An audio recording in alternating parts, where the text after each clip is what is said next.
जनताको मनबाट ढलिसक्यो भन्नुभयो। तपाईँले डुलिरहनु भएको छ, तपाईँले के पाउनु भएको छ त्यो भन्नु। मैले एउटा कुरा चाहिँ 7 बुँदे सम्झौतामा यो सरकार बनेको हो। त्यो 7 बुँदेका कुराहरू जुन छन् नि, संविधानमा पुनरावलोकन गर्ने कुरा, तपाईँको आर्थिक सुधारका कुरा, सुशासन, भ्रष्टाचारलाई निर्मूल गर्ने कुरा, दण्डहीनताको अन्तको कुरा, सुशासन दिने कुरा, त्यो कुराहरूमा चाहिँ नि सरकार चुकेको छ।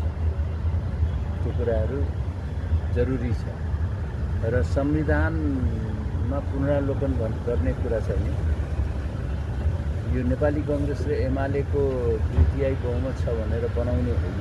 सर्वसम्मत संविधान त तपाईँको पुनरावलोकन भनेको सबै दल, संसदभित्र भएका दलहरूको प्रतिनिधित्व गरिकन र सरकारवालाहरू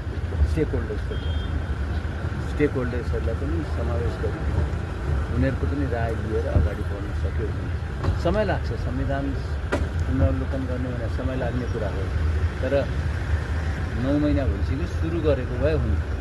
डाक्टर साहब, एउटा कुरा चाहिँ एमाले संस्थागत रूपमा बोलाएको छ, जाँदा जाँदै यति चाहिँ बोलेर जानुहोस् कि दलभित्रका समस्या दलभित्रै समाधान गरे राम्रो हुने, त्यसलाई चाहिँ राष्ट्रिय राजनीतिमा चाहिँ मिसाइँदैछ भनेर तपाईँहरूकै अभिव्यक्तिलाई लक्षित गर्दै एमाले संस्थागत निर्णय नै गरेको छ। के विषय नै कङ्ग्रेसको पार्टीभित्रका समस्याहरू उहाँहरूले चाहिँ बाहिर नेपाली कङ्ग्रेसभित्र कुनै पनि आफ्नो हामीभित्र कुनै पनि त्यस्तो समस्या छैन।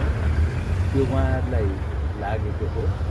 कति मिडियाहरूले गलत प्रचार पनि गरिदिन्छ।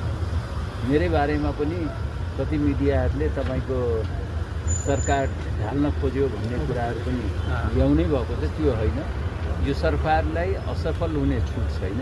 मैले भनेको चाहिँ के हो भने संयन्त्र जुन हामीहरू बनाएका छौँ, बाहिर बसेका छन्, बाहिरका छन्, त्यो